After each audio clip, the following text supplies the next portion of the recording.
வணக்கம் பிரதீப். நமஸ்காரம் சார். உட்காருங்க. தேங்க்யூ. நஞ்சப்பா, காஃபி எடுத்துட்டு வாங்க. பிரதீப், ஈஸ்வர், நல்லா இருக்கீங்களா? நல்லா இருக்கேன் சார். கிளாஸஸ்லாம் எப்படி போயிட்டு இருக்கு? சார் நல்லா போய்கிட்டு இருக்கு. குட். நேற்று அந்த பொண்ணு தனுஜாவை Yes, sir. பற்றி பேசிக்கிட்டு இருந்தீங்கல்ல, அந்த பொண்ணை பற்றி கொஞ்சம் சொல்லுங்க. Sir, Tanuja Navodaya student. காஞ்சிபுரம் மாவட்டம் செங்கல்பட்டு தாலுக்கா பக்கத்தில் இருக்க கிராமத்துல இருந்து ஏழை விவசாய குடும்பத்தை சேர்ந்தவங்க சார். அப்பா அம்மா படிப்பறிவு இல்லாதவங்க சார். தனுஜா சின்ன பிள்ளையில இருந்தே அப்பா அம்மா கிட்ட இருந்த டயத்தை விட ஹாஸ்டல், வார்டன்ஸ், புக்ஸ், டீச்சர்கிட்ட இருந்து தான் சார் சின்ன பிள்ளையில இருந்தே வளர்ந்துருக்காங்க. ஸ்கூல்லேயே நம்பர் 1 சார். SSLC PUCயில் நல்ல mark sir. And last year 2019 நான் சென்னையில் வச்சு நீட் ப்ரிப்பேர் பண்ணுறதுக்காக கிராஷ் கோர்ஸ் பண்ணேன் சார். அங்கே தனுஜா என்னோட ஸ்டூடெண்ட் தான் சார். அவள் ஃபர்ஸ்ட் அட்டம்ப்டில் ரேங்கிங் ஜஸ்ட் மிஸ் ஆயிடுச்சு சார். அதனால கவர்மெண்ட் சீட் கிடைக்கல. பட் பேமெண்ட் கொடுத்து படிக்கிற அளவுக்கு பெரிய ஆளுங்க இல்லை. போன வருஷம் மெடிக்கல் சீட் கிடைக்கலனாலும் வேற எந்த கோர்ஸுக்கும் போகாமல் அடுத்த வருஷம் நீட் பரீட்சைக்கு ப்ரிப்பேர் ஆகணுங்கிறதுக்காக பூனேல இருக்கிற நாட்டிலே மதிப்புமிக்க கல்வி நிறுவனத்துக்கு தனுஷா அப்ளிகேஷன் போட்டா. செலக்ட் ஆயிட்டா. 10 மாத கோர்ஸையே முடிச்சிட்டா.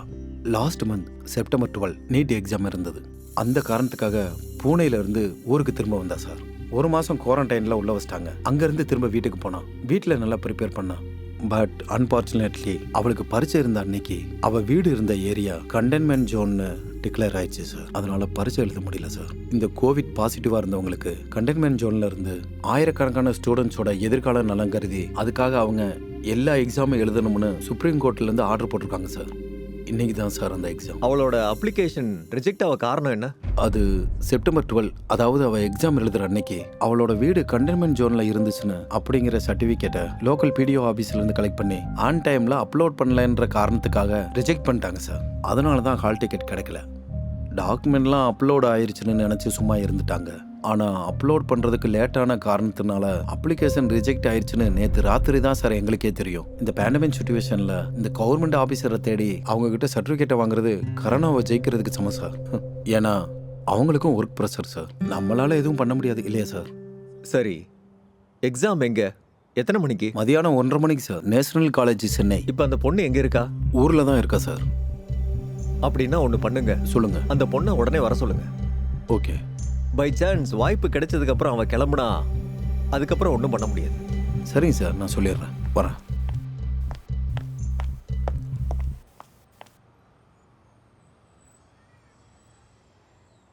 The number you have called is not reachable.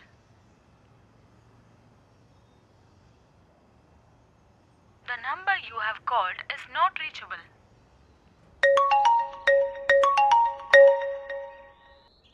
Hello. வணக்கம்மா. எக்ஸாம் எழுதுறதுக்கான எல்லா ஏற்பாடும் நடந்துகிட்டு இருக்கு. விஸ்வேஸ்வர் பட் சார் CM கிட்ட பேசுறதுக்கான எல்லா ஏற்பாடுகளையும் பண்ணிக்கிட்டு இருக்காரு. இப்போ நீங்க பஸ் ட்ரெயின்னு லேட் பண்ணிக்கிட்டு இருக்காதீங்க. ஒரு வாடகை கார் பிடிச்சி எவ்வளோக்குள்ள சீக்கிரம் வர முடியுமோ வந்துருங்க. சார், அது வந்து காரு. நீங்க செலவை பத்திலாம் எதுவும் கவலைப்பட வேணாம். அதை நான் பார்த்துக்கிறேன். சீக்கிரமா கிளம்புங்க. சரிங்க சார், உடனே கிளம்பிடும் சார்.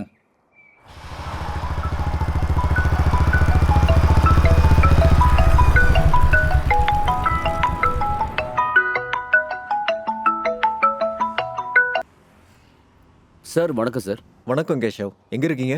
சார் நான் இப்போ சார் வீட்டுக்கு போயிட்டு இருக்கேன். நான் கொஞ்சம் அவசரமாக பேச வேண்டியது இருக்கு. CM சாரோட நம்பரே கனெக்ட் ஆக மாட்டேங்குது. சார் இன்னும் 20 நிமிஷம் சார். நான் சார் வீட்டுக்கு போய் உங்களுக்கு கால் பண்ணுறேன் சார். மறந்துடாதீங்க, ரொம்ப இம்பார்ட்டண்ட்டான விஷயம் பேச வேண்டியது இருக்கு. Okay sir. Thank you Keshav. Sir, தனுஜாவை கிளம்ப சொல்லிட்டேன். CM சாருக்கு கால் கனெக்ட் ஆகலை. நான் அவரோட கன்மேனுக்கு கால் பண்ணி சொல்லியிருக்கேன். இப்போ நீங்கள் கிளம்புங்க. எனக்கு எல்லாம் அப்டேட் பண்ணுங்க. அதே மாதிரி தனுஜா டீடைல்ஸை எனக்கு ஷேர் பண்ணுங்க. சரி சார், நான் வரேன். தனு, பிரதீப் சார் கால் பண்ணியிருந்தாரு. உடனே பெங்களூர் போகணும். சீக்கிரம் எந்திரி. ஹால் டிக்கெட் கிடைச்சிருச்சாமா? விஸ்வேஸ்வர் பட் சார் CM கிட்ட பேச முயற்சி பண்ணிட்டு இருக்காராம். ஏதோ ஒன்று நடக்கும். நீ டென்ஷன் ஆகாத. ராத்திரியிலேருந்து எதுவுமே சாப்பிடல. நீ வயிற்றுக்கு ஏதாவது சாப்பிட்டு ரெடி ஆகு. நான் போய் வண்டி பார்த்துட்டு வரேன். சரியா? கடவுளே.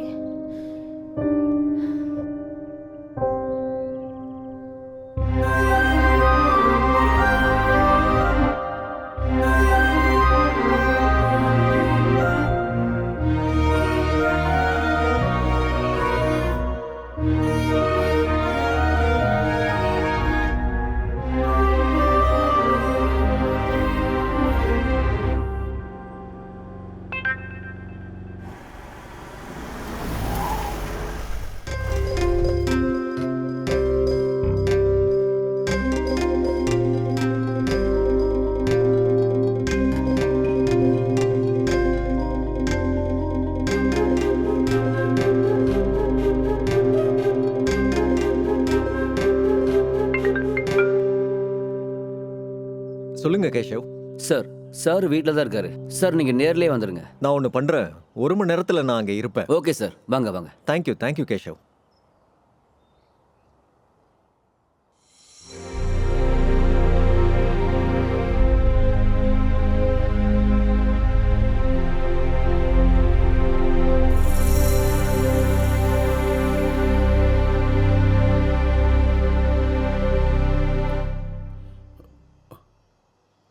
கடவுளே.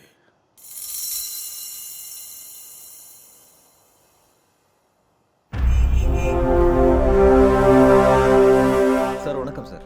வணக்கம் சார். வணக்கம் விஸ்வேஸ்வர் பட், உட்காருங்க. நல்லா இருக்கீங்களா சார்? ரொம்ப நல்லா இருக்கேன். வேற என்ன விசேஷம்? நான் ஒரு முக்கியமான விஷயம் பேசலான்னு தான் உங்களை தேடி வந்தேன். என்ன விஷயம் சொல்லுங்க. தனுஜான்னு ஒரு ஸ்டூடெண்ட் இருக்கா சார். அவள் நீட் எக்ஸாமில் உட்காந்து எக்ஸாம் எழுதியிருக்கணும். கோவிட்னால அவளோட அப்ளிகேஷன் ரிஜெக்ட் ஆயிடுச்சு சார். அவளுக்கு எக்ஸாம் இன்னைக்கு தான் இருக்குது. அவள் எக்ஸாம் எழுதலைன்னா அவளுக்கு 1 வருஷம் எதிர்கால வாழ்க்கையே வீணாயிரும் சார். ரொம்ப கஷ்டப்பட்டு படிச்சிருக்கா. நீங்கள் ஏதாவது சம்மந்தப்பட்ட ஆஃபீஸர்கிட்ட பேசுனா அவள் இன்னைக்கே எக்ஸாம் எழுத உதவியாக இருக்கும் சார். அவளோட எதிர்காலத்துக்கு நீங்கள் உதவுன மாதிரி இருக்கும் சார். விஸ்வேஸ்வர் பட், நீங்கள் இவ்வளோ ஆர்வத்தோடு இங்கே நீங்கள் வந்திருக்கீங்க. கண்டிப்பாக தனுஜாங்கிற பொண்ணோட எதிர்காலம் ரொம்ப முக்கியம். ரொம்ப புத்திசாலியும் கூடன்னு சொல்கிறீங்க. அவள் கண்டிப்பாக நீட் எக்ஸாம் எழுதி நல்லபடியாக வெளியில் வரணுங்கிறது தான் எல்லாரோட ஆசையும்.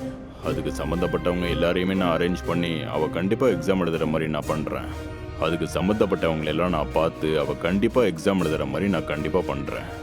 நம்ம எல்லாருமே சேர்ந்து அவள் எதிர்காலம் நல்லபடியாக அமையணும்னு சாமி கிட்ட வேண்டிக்கலாம். Thank you sir, thank you. Doctor Karthik sir. தனுஜாங்கிற பொண்ணு NEET exam hall ticket reject ஆகிருக்கான். அது என்ன பிரச்சனைன்னு பார்த்து அதை சரி பண்ண நான் சொல்லியிருக்கேன். இந்த விஷயத்தில் ஏதாவது ஃபர்தர் காம்ப்ளிகேஷன் இருந்திருந்தா நீங்கள் அதை என்ன ஏதுன்னு விசாரித்து கொஞ்சம் கிளியர் பண்ணி விடுங்க. யாராவது சம்மந்தப்பட்டவங்க கூட நான் பேசுகிற மாதிரி இருந்தாலும் நான் பேசுகிறேன்.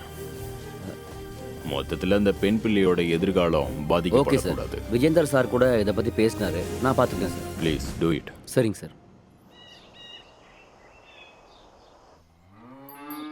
ஜெயராம் அண்ணா, என்னக்கா? பெங்களூர்ல என் பொண்ணுக்கு எக்ஸாம் இருக்கு, வாங்க போயிட்டு வரலாம். ஐயோ அக்கா, என் வண்டி சீஸ்க்கு வந்துருச்சுக்கா. லோன் கட்டி 6-7 மாசம் ஆகுது. சென்னைக்கு போனா சீஸ் நான் வாடகை வேணா பண்ணிடுவாங்க. அதிகமா தரேன். அக்கா, நீ வாடகை என்னமோ கொடுப்பக்கா, வண்டியை சீஸ் பண்ணிடுவாங்களே. நம்ம சொசைட்டி ராமன் இருக்காரு பாரு, அவங்க பையன் குமார் இருக்காருல்ல, அவர் கார் இருக்கு பாரு. இப்பதான் தோட்டத்துக்கு பக்கம் போனாரு, போய் பாரு. சரி, நான் அவரை போய் கேட்கறேன். சரிக்கா.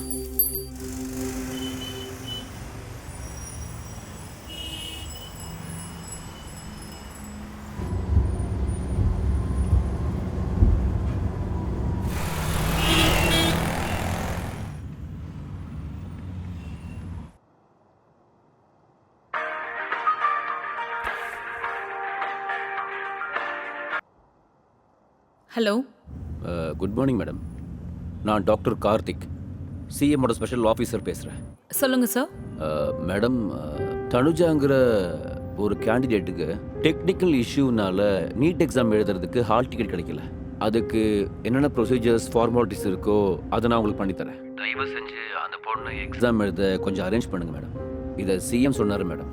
Sorry sir, as per NDA guidelines எங்களால எந்த டிசிஷனும் எடுக்க முடியாது. டெல்லி என்டிஏல இருந்து வர இன்ஸ்ட்ரக்ஷன்ஸ் தான் நாங்க ஃபாலோ பண்றோம். சப்போஸ் அங்க இருந்து கிளியரன்ஸ் ஏதாவது வந்தா எனக்கு எந்த இஷ்யூஸும் இல்ல. அதாவது மேடம், இது ஒரு ஸ்பெஷல் கேஸாக கன்சிடர் பண்ணி அந்த பொண்ணுக்கு ஒரு வாய்ப்பை ஏற்படுத்தி கொடுங்க. சிஎம் சொல்லியிருக்காரு, அட் எனி காஸ்ட் அந்த பொண்ணு எக்ஸாம் எழுதியே ஆகணும். சார், கோவிட் எஸ்ஓபி இருக்கிறதுனால எங்களால எதுவுமே பண்ண முடியாது சார். இதுக்கப்புறம் ஏதாவது லீகல் காம்ப்ளிகேஷன் ஆயிடுச்சுன்னா அதை நான் தான் ஃபேஸ் பண்ண வேண்டியிருக்கும். Hope you understand. For more details and clarifications, You may contact Delhi office. Sorry sir. சரி மேடம், நான் பேசுகிறேன். Okay sir.